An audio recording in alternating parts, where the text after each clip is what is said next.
मैं हूं नाविका कुमार और आप जुड़ रहे हैं मेरे साथ सवाल पब्लिक का शो पर। मशहूर कवि दुष्यंत कुमार की एक कविता की लाइनों से मैं आज का शो शुरुआत करना चाहती हूं। लाइन है, सिर्फ हंगामा खड़ा करना मेरा मकसद नहीं, मेरी कोशिश है कि यह सूरत बदलनी चाहिए। लेकिन पिछले 5 दिनों से हंगामा शब्द देश की संसद का प्राय बना हुआ है। हर रोज संसद से ऐसी ही तस्वीरें सामने आ रही हैं। पहले दिन से आज तक 5 दिन हो गए, सिर्फ हंगामा ही हंगामा, हंगामे के लिए हंगामा। आज विपक्ष ने संसद के अंदर तो हंगामा किया ही, संसद के बाहर पहले पैदल मार्च निकाला और फिर एक तस्वीर सामने आई। मैं ये तस्वीर आपके सामने रख रही हूं। इस देश में संविधान की दुहाई देने वाले लोग एसआईआर को कूड़ेदान में फाड़ कर फेंक रहे हैं, जिस पर देश की सबसे बड़ी अदालत ने रोक नहीं लगाई है। मान लीजिए रोक नहीं लगाई है, जिस पर जवाब सरकार को नहीं बल्कि एक संवैधानिक संस्था यानी चुनाव आयोग को देना है। लेकिन पर्चा मोदी के नाम पर फाड़ा जा रहा है। इस प्रदर्शन में राहुल गांधी, प्रियंका गांधी और खड़गे मौजूद थे। इससे पहले 5 दिनों में कभी काले कपड़े में प्रदर्शन तो कभी पोस्टर बैनर लहराकर विपक्ष का प्रदर्शन जारी रहा है। सोमवार को मॉनसून सत्र की शुरुआत हुई थी।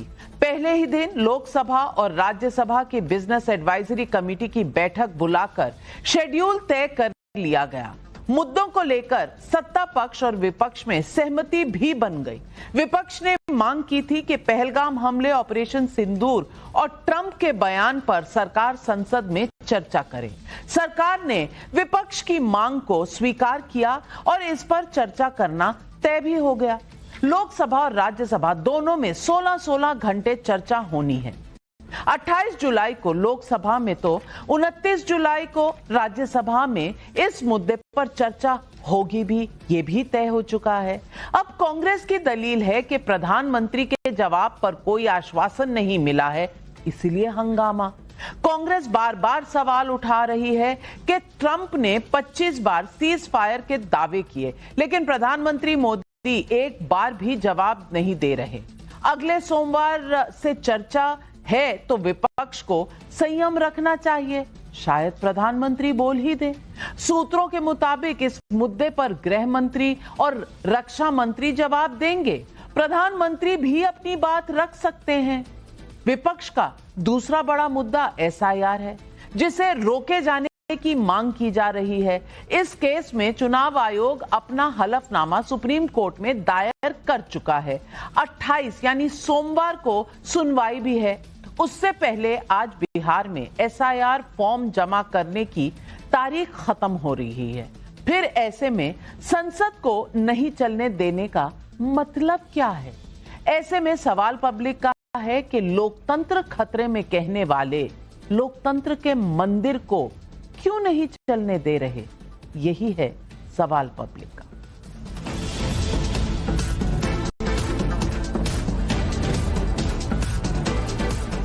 आज मॉनसून सत्र के 5वें दिन भी दोनों सदन में हंगामा हुआ। पिछले 4 दिनों की बात करूं तो दोनों सदनों को मिलाकर संसद की कार्रवाई 7 घंटे 47 मिनट चली। संसद की कार्रवाई एवरेज 6-6 घंटे चलती है। इससे हिसाब से देखा जाए तो 4 दिन में 40 घंटे 13 मिनट कार्रवाई नहीं चली, जिसमें राज्यसभा में 4 दिनों में सिर्फ 6 घंटे 21 मिनट और लोकसभा में 1 घंटे 26 मिनट कामकाज हुआ। संसद में हंगामे से आपकी और हमारी कमाई का पैसा डूबता है, लुटता है। टैक्स पेयर के पैसे से ही संसद की कार्रवाई चलती है। लोकसभा में 1 मिनट का खर्च 1.25 लाख रुपए होता है। इतना ही खर्च राज्यसभा की कार्रवाई में भी लगता है। दोनों सदनों का खर्च जोड़ लिया जाए तो 2.5 लाख पर मिनट का खर्चा है। पैसे आपकी जेब से जा रहे हैं, सुन रहे हैं आप, 1 मिनट में 2.5 लाख रुपए। इस हिसाब से टैक्स पेयर के 30 करोड़ 16 लाख रुपए खर्च हो चुके हैं और काम क्या हुआ? ढेला। क्या माननीय सांसदों को टैक्स पेयर के पैसे की कोई कीमत नजर नहीं आती है। हालांकि आज दोपहर में लोकसभा अध्यक्ष ने सर्वदलीय बैठक बुलाई। बताया जा रहा है कि सोमवार से संसद को सुचारू रूप से चलाने पर सहमति भी बनी है। अब सवाल है कि क्या मोदी विरोध में मोदी विरोधी हंगामा कर देश की संसद में सियासी एजेंडा तैयार कर रहे हैं, क्योंकि दूसरी तरफ नरेंद्र मोदी तो आए दिन नए कीर्तिमान बनाते दिख रहे हैं।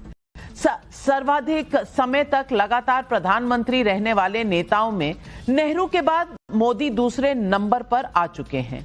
आज ही नरेंद्र मोदी ने इस मामले में पूर्व प्रधानमंत्री इंदिरा गांधी को पीछे छोड़ दिया है। इसके अलावा नरेंद्र मोदी पहले ऐसे गैर कांग्रेसी प्रधानमंत्री हैं जो लगातार 3 बार प्रधानमंत्री बन चुके हैं और तीसरा कार्यकाल जारी है। मोदी की विदेश नीति पर सवाल उठाने वालों को आज की ये तस्वीर भी जरूर देखनी चाहिए। मालदीव से ये तस्वीर आई है जिसमें प्रेसिडेंट मोइजू अपनी पूरी कैबिनेट के साथ गाजे बाजे के साथ मोदी का स्वागत कर रहे हैं। बता दें कि मालदीव के स्वतंत्रता दिवस की 60वीं वर्षगांठ पर प्रधानमंत्री मोदी को बतौर चीफ गेस्ट आमंत्रित किया गया है। आपको यह भी मालूम होगा कि मोइजू का पूरा कैंपेन ही हेट इंडिया पर टिका हुआ था। वहीं ब्रिटेन में लेबर सरकार के साथ फ्री ट्रेड एग्रीमेंट पर फाइनल मुहर लगनी सिर्फ औपचारिकता रह गई है। इसके अलावा पिछले विदेश दौरे के दौरान 4 देशों ने प्रधानमंत्री मोदी को अपना सर्वोच्च सम्मान भी दिया है। इसी महीने जुलाई में मॉर्निंग कंसल्ट की नई रिपोर्ट सामने आई है जिसमें प्रधानमंत्री मोदी 75% रेटिंग के साथ दुनिया के सबसे लोकप्रिय नेता की लिस्ट में बने हुए हैं। फिर ऐसा क्या है कि विदेशों में मोदी के सामने उनके धुर विरोधी नतमस्तक हैं, लेकिन यहां विपक्ष मोदी पर सबको मिट्टी में मिलाने का आरोप लगा रहा है। सुनिए मल्लिकार्जुन खड़गे का ये बयान। तुम सबको सता रहे हैं,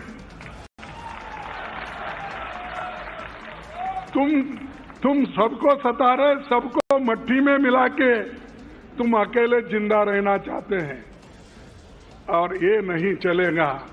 चल गया, 1 बार 2 बार 3 बार चल गया, इसके आगे नहीं चलेगा, क्योंकि वो हमेशा झूठों के सरदार है। झूठ बोलना ही उनका काम है, लेकिन लोगों में चीड़ क्यों नहीं आ रही मेरे को समझ में नहीं आया। खड़गे आज दिल्ली के तालकटोरा स्टेडियम में बोल रहे थे। कांग्रेस ने ओबीसी सम्मेलन किया, इसमें जितनी आबादी उतनी हिस्सेदारी का नारा भी दिया गया। कमंडल को कुचल देने की बात हुई। पूरी की पूरी मीटिंग इस बात पर खत्म हो गई कि कौन मोदी को कितना ज्यादा तीखा बोलेगा। यह है कंपटीशन। सुनिए राहुल गांधी और कांग्रेस के दूसरे नेताओं को क्या कहना पड़ा। एक प्रॉब्लम है राजनीति में, सबसे बड़ी प्रॉब्लम पता है क्या होती है? क्या होती है? हाँ, नहीं, नरेंद्र मोदी कोई बड़ी प्रॉब्लम नहीं है।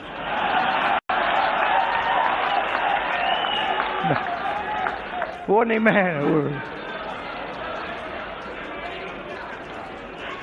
मैं आपको बता रहा हूं, ये आपने अपने सिर पे चढ़ा रखा है, कोई प्रॉब्लम नहीं। पहले तो मैं मिला नहीं था, अब 2-3 बार मैं मिल भी लिया हूं, बात समझ गया हूं मैं, कुछ नहीं हो। पूरा शो है, दम नहीं है, बता रहा हूं। आप लोग मिले नहीं हो, मैं मिला हूं। और मैं सब प्रदेशों से आए भाई लोगों को, नेता लोगों को, पिछले जाति का नेता लोगों से बताना चाहते हैं कि संगठन से आया सब लोग, अब इस बार कमंडल को तोड़ना है तो मंडल को लेके आज हमारा नारा जो आलो हिंदुत्व का लेके देश में बंटवारा करना चाहता है। मैं अपने भाषण को समाप्त करूंगा। तू जितना समझत है उतना महान थोड़ी ना है। अरे तू जितना समझत है उतना महान थोड़ी ना है। और तू चाय बेचने वाला है, मसीहा थोड़ी ना है, मसीहा थोड़ी ना है। चाय बेचने वाला अब इंदिरा गांधी से ज्यादा प्रधानमंत्री बन चुका है, लेकिन दिल का दर्द है जो कांग्रेस पार्टी बयान करती रहती है। तो आज सवाल पब्लिक का है। सवाल नंबर 1, क्या नरेंद्र मोदी सरकार अपने विरोधियों को जमीन में दफन कर देना चाहती है? सवाल नंबर 2, जिस बात का जवाब सुप्रीम कोर्ट में तय होना है, उसका पर्चा मोदी के नाम पर क्यों फाड़ा जा रहा है? सवाल नंबर 3, दुनिया में नरेंद्र मोदी के सम्मान पर सम्मान मिले जा रहे हैं, लेकिन देश में विपक्ष को मोदी नाम से भी चिढ़ क्यों है? सवाल नंबर 4, क्या कमंडल को तोड़कर ही मंडल की राजनीति में आगे बढ़ा जा सकता है? यही है आज सवाल पब्लिक का। और इन सवालों के जवाब देने के लिए आज हमारे साथ जुड़ रहे हैं मेरी दाहिनी ओर प्रदीप भंडारी, बीजेपी के राष्ट्रीय प्रवक्ता, करण वर्मा जी, राजनीतिक विशेषज्ञ, मेरी बाईं तरफ बैठे हैं बादशाह आलम जी, आरजेडी के राष्ट्रीय प्रवक्ता, वारिस पठान AIMIM के राष्ट्रीय प्रवक्ता, अनमोल पवार जो आम आदमी पार्टी के राष्ट्रीय प्रवक्ता हैं। लेकिन मेरा पहला सवाल अश्विनी कुमार मिश्रा जी को जाता है, जो कांग्रेस के बड़े नेता हैं। अब अश्विनी जी, आप बहुत सेक्युलर हैं, लेकिन कमंडल को तोड़कर ही मंडल पर चलेंगे। आप कांग्रेस पार्टी हैं, आप देश के संविधान को बचाने निकले हुए हैं। ये मुहिम राहुल गांधी ने चलाई है, लेकिन संवैधानिक संस्थाओं की बात आप फाड़ कर कूड़े के दान में डाल देते हैं। आप सुप्रीम कोर्ट की भी अवमानना करते हैं, मामला सारा सुप्रीम कोर्ट में है। आप देश की पब्लिक का, टैक्स पेयर का पैसा भी 30 करोड़ जाया कर देते हैं, आप चूं तक नहीं करते, लेकिन आप मसीहा बने हुए हैं। दूसरा तो चाय वाला है ना, ये कहां की राजनीति है? नाविका जी, शुरुआत में आपने दुष्यंत कुमार जी की कविता सुनाई थी, मैं उसी को वहीं से कंटिन्यू करता हूं। आज ये दीवार पर्दों की तरह हिलने लगी, शर्त थी लेकिन कि ये बुनियाद हिलनी चाहिए। हर सड़क, हर गली, हर नगर, हर गांव में हाथ लहराते हुए हर लाश चलनी चाहिए। मेरे सीने में नहीं तो तेरे सीने में सही, हो कहीं भी आग लेकिन आग जलनी चाहिए। हमारा उद्देश्य सिर्फ इतना है, आग जलाने का। सरकार की कुरीतियों के खिलाफ जनता के बीच, जनता के दिलों में वो आग जलाने का काम हमारे नेता राहुल गांधी जी कर रहे हैं। ये विषय मंडल और कमंडल का नहीं, ये विषय है प्रिविलेज्ड वर्सेस अनप्रिविलेज्ड का। वो 10% भारतीय नागरिक जिनको, जो भारतीय जनता पार्टी के लिए सीमित तरीके से, एक तरीके से जो डेफिनेशन है हिंदुस्तान की, वो 10% लोग रह गए हैं। हम बचे हुए 90% लोगों की बात कर रहे हैं, हम इंक्लूसिवनेस की बात कर रहे हैं। हम बोल रहे हैं कि वो जो 90% पिछड़ा, दलित, गरीब, अनएजुकेटेड जो भी है, उन सब के लिए लड़ने की बात कर रहे हैं। और हम तब तक लड़ते रहेंगे जब तक भारतीय जनता पार्टी की कुरीतियां और जो इसने संवैधानिक संस्थाएं थी जिनको अपने कठपुतली बना रखा है, उनके लिए भी एक वार्निंग है, उनके लिए भी एक वार्निंग दे रहे हैं हम लोग कि आप भी सुधर जाओ, क्योंकि वक्त सबका एक सा नहीं रहता। आप सरकार की कठपुतलियां बनना बंद करो। आपका काम है जनता के हितों की रक्षा करना, आपका काम है डेमोक्रेसी को रक्षा करना। आप सरकार के गेट कीपर नहीं हो। आप सरकार के हाथ में कठपुतली बनकर के काम करोगे तो आपके खिलाफ भी आने वाले समय में ये जनता एक्शन लेगी। हमारा विषय सिर्फ और सिर्फ इतना है नाविका जी, हम देश के 90% लोगों के लिए लड़ रहे हैं। मैं समझ गई। और प्रदीप भंडारी जी, राहुल गांधी पहले विदेश जाकर कह चुके हैं कि इस देश पर केरोसिन छिड़का जा रहा है। आज अश्विनी कुमार मिश्रा ने कह ही दिया कि इस पार्टी का, कांग्रेस पार्टी का उद्देश्य देश में आग लगाना है। वो आग लगाने का काम कर रहे हैं। मैं ये भी यही तो बोला कि आग जल रही है, आग जलनी चाहिए। अच्छा, ये क्रांति की मशाल, नाविका जी, क्रांति की मशाल, वही आग जो भगत सिंह के सीने में थी, वही आग जो क्रांतिकारियों के सीने में थी, उस आग की बात कर रहे हैं हम। तो जब इनके नेता बैठ करके पर सवाल उठा रहे हैं, तो क्या आप सुप्रीम कोर्ट पर भी सवाल उठा रहे हैं? मामला सुप्रीम कोर्ट में है, सुप्रीम कोर्ट ने कुछ स्टे नहीं किया है, लेकिन आप डस्टबिन ढूंढते फिर रहे हैं। प्रदीप भंडारी जी, जवाब दीजिए। नविका जी, मैं दुष्यंत कुमार की लाइन से शुरू करना चाहता हूं, क्योंकि आपने अपना शो दुष्यंत कुमार की लाइन से शुरू किया। विपक्ष के पांव के नीचे कोई जमीन नहीं है। कमाल है, फिर भी विपक्ष को यकीन नहीं है। दरअसल आज कांग्रेस पार्टी और आरजेडी ने स्पष्ट कर दिया है कि ये माओवादियों और नक्सलियों को अपने आका मानते हैं, क्योंकि आरजेडी एक तरफ बात करती है चुनाव को बॉयकॉट करने की, जो एग्जैक्टली नक्सली किया करते थे इन इलाकों के अंदर जहां इनका प्रभाव पहले कांग्रेस के शासनकाल में हुआ करता था। अब राहुल गांधी जो मामला सुप्रीम कोर्ट के अंदर लंबित है उसको डस्टबिन में फाड़ने की बात कर रहे हैं, पर मैं अचंभित नहीं हूं। याद करिए 2013, ये वही बालक राहुल गांधी है जिन्होंने उनके खुद के प्रधानमंत्री, उस वक्त देश के प्रधानमंत्री मनमोहन सिंह की सरकार द्वारा लाए गए अध्यादेश को फाड़ के फेंक दिया था। ये उनका रिस्पेक्ट था कांग्रेस द्वारा के प्रधानमंत्री के लिए, वही उनका आज रिस्पेक्ट है सुप्रीम कोर्ट के लिए, क्योंकि राहुल ये जान चुके हैं नविका जी कि जनता उनके साथ में नहीं है। तो जब वो व्यक्ति पहले कह चुका है कि वो इंडियन स्टेट से लड़ना चाहता है, आज कांग्रेस का प्रवक्ता कह रहा है कि वो देश में आग लगाना चाहता है, तो ये स्पष्ट ही हो चुका है कि ये चाहते हैं कि इस देश के अंदर कांग्रेसियों का मकसद है कि बांग्लादेश या किसी दूसरे मुल्क जैसे हालात हिंदुस्तान के अंदर पैदा करे, क्योंकि लोकतांत्रिक रूप से बूथ लुटेरे और लोकतंत्र के अंदर इमरजेंसी लागू करने वाले सत्ता में नहीं आ पा रहे, तो एक ओबीसी प्रधानमंत्री को गाली बकेंगे, सुप्रीम कोर्ट में विश्वास नहीं रखेंगे, चुनाव आयोग को धमकी देंगे, क्योंकि इनके डीएनए में इमरजेंसी है, डेमोक्रेसी नहीं है। चुनाव अब मैं आपको थोड़ा आपने बात की तो मैं कविता की लाइन में थोड़ा सा सुधार कर दूं। उन्होंने विपक्ष तो नहीं कहा, ये तो हमने करा है। हम तो दुष्यंत कुमार जी से इंस्पायर हुए हैं और सच कह रहे हैं। उन्होंने बाकी बातें कही की आदत है इनकी, मुखौटा पहनने की आदत नहीं, हम प्रेजेंट युग के अंदर अडैप्ट करते हैं। आप अच्छा चलो, जनता अरे मुझे एक चीज बताओ, देश को जलाना चाहते हो, सत्ता में नहीं आओगे। देश को जलाना चाहते हो, सत्ता में नहीं आओगे। मशाल जलती है दिलों में, कहां जल रही है? बहरीन के अंदर हॉलिडे करके, थाईलैंड में हॉलिडे करके, बैंकॉक में हॉलिडे करके मशाल जलाओगे देश के अंदर। उनके अंदर भी आपके अंदर मशाल नहीं, अश्विनी जी आपके अंदर क्या मशाल जलती है? हॉलिडे करके बैंकॉक में, बैंकॉक में हॉलिडे करके आपके लीडर की मशाल जलती है। नहीं समझ में आती, आप चुनाव हार चुके हो, तब देश में आग लगाओगे। देता हूं आपको, ट्यूशन देता हूं। नहीं मत दो, राहुल गांधी को पहले दो। समझ में नहीं आती, राहुल गांधी की जाति पूछो, कहां समझ में आएगी? की जाति बताओ पहले। लिख रहे थे गांधी की जाति बताओ, बंटवारे की बात कर रहे थे। राहुल गांधी की जाति तो बताओ, राहुल गांधी की जाति समय अगर आपने इंकलाब की याद को समझा होता, आप भी नामे ना लिखे होते तो समझ ना आती। मेरे भाइयों, ये देश संविधान से चलता है और संविधान बचाने आप निकले हुए हैं।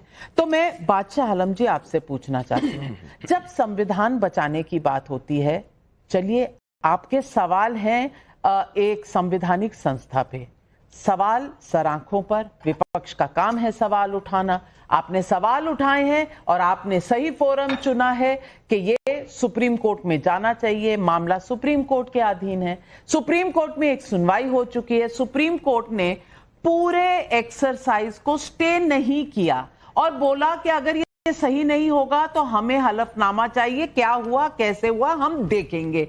अब वो देखेंगे तो देखने में 2 दिन बाकी हैं, सोमवार को वो देखने वाले हैं, लेकिन इतनी बेबसाई क्यों है कि कभी डस्टबिन खोजते हैं, कभी धमकियां सड़क पर निकल के देखते हैं कि हम आपके पीछे आ रहे हैं, हम आपको देख लेंगे। ये भाषा होती है किसी देश में लोकतंत्र की? और लोकतंत्र के मंदिर के अंदर ना जाना, सारी दुहाई बाहर देना, ये कौन सा लोकतंत्र आप बचा रहे हैं? आज देश को समझा ही दीजिए। देखिए नविका जी, हम लोग संविधान को मानने वाले हैं, लोकतंत्र को बचाने वाले हैं, और इसके उल्टा ये बीजेपी है। संविधान की दुहाई तो ये देगी, लेकिन संविधान के मूल्यों से छेड़छाड़ करेंगे, उस पर सही से ये चलेंगे नहीं।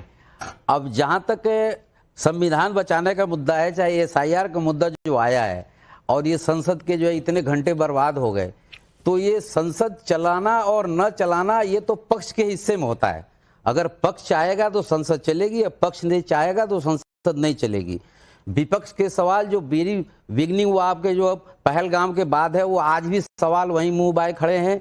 एक सवाल का जवाब नहीं दिया, जिससे हम सवाल का जवाब पूछते हैं तो उसके बदले में दूसरा चला आता है। आज हम इलेक्शन कमीशन से सवाल पूछते हैं तो उसमें ये बीजेपी जेडीयू के लोग आ जाते हैं। भाई आप इतना क्यों उसको प्रोटेक्ट कर रहे हैं? इतना आपको उस संवैधानिक संस्था, आप ही को भरोसा है संवैधानिक संस्था पर? आया विपक्ष के लोगों को भी भरोसा है? आइए, संवैधानिक संस्थाएं जब संविधान के तहत काम करती थी 2014 से पहले, तो उसमें एक से एक इलेक्शन कमीशन आए, जिनका नाम आज भी लिया जाता है। टीएन सेशन का नाम लोग कितने इज्जत के साथ लेते हैं। पार्टी पे चुनाव लड़े थे टीएन सेशन? तो अब इसमें अपनी बात खत्म कर लूं। करिए सर, ठीक है।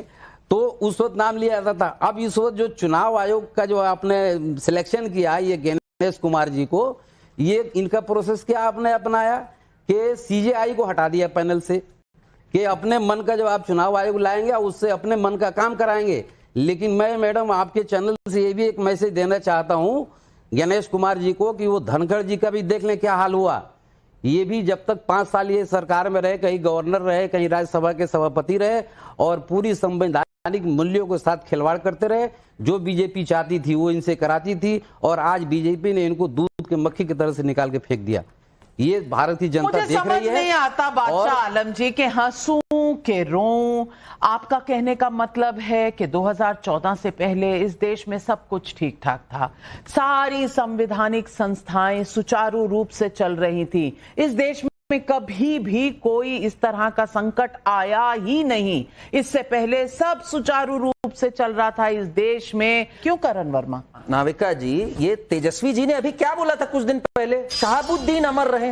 ये देंगे लोकतंत्र की दुहाई? जो शहाबुद्दीन कन्विक्टेड आदमी, एक नंबर का लुटेरा जिसने तेजाब में जला दिया लोगों को, वो बता रहे हैं कि शहाबुद्दीन अमर रहे। और ये तेजस्वी जो तेज प्रताप है, इन्होंने क्या किया था होली के दिन? अरे पुलिस इंस्पेक्टर जरा नाचो, हम कह रहे हैं नाचो नहीं तो तुम्हें डिसमिस कर देंगे। इनके मुंह से शोभा नहीं देता। जो बूथ लुटेरे रहे हैं, जिन्होंने ये हालत कर दी थी बिहार की कि वहां अपहरण एक पूरी एक फैक्ट्री थी, लाल झंडा कोई जाता था जाके लगा देता था, लालू जी से बात कर लेता था, भाई ऐसे ऐसे है। 2 घंटा बत्ती आती थी पूरे 24 घंटे में। ये दुहाई देंगे इसकी? 2003 में ये वाली जब प्रक्रिया हुई, 1 महीने में हो गई, तब ना इतनी टेक्नोलॉजी थी ना इतना कुछ था। आज इनको हर बात पे, और ये पूरे विपक्ष है, आपके सामने जो तीनों बैठे हैं ना, ये अलग अलग स्तर पे गवर्नेंस में फेल हुए हैं। ये कांग्रेस पार्टी है, देख रहे हैं आप क्या हालत कर रखी है इन्होंने। कर्नाटका की देख लीजिए, हिमाचल प्रदेश की देख लीजिए, जहां मिलता है वहां महंगाई बढ़ जाती है। 93 चुनाव हारे हुए हैं। ये अरविंद केजरीवाल जी की पार्टी से हैं, अपनी सीट हार गए, बीच में नहीं अपनी सीट हार गए अरविंद केजरीवाल और मनीष। ये आपकी गंदी आदत है बीच में बोलना। मैं आपके बीच में बोल रहा था, आप अपनी अराजकता मत फैलाइए यहाँ पर। सड़क पे अराजकता इसी वजह से रिजेक्ट कर दिया, तो किसी ने बीच में नहीं बोला। इसी वजह से जनता ने 93 चुनाव हरा दिए। ये बहुत ज्ञान दे रहे थे यहाँ पे अश्विनी जी, इनसे पूछिए जरा, 70 साल तक ये ना लोगों को मूलभूत सुविधाएं, ये ओबीसी की बात करते हैं, अलग समाज 90% की बात करते हैं, एक टैप वाटर कनेक्शन आप नहीं दे पाए। 3 करोड़ केवल घर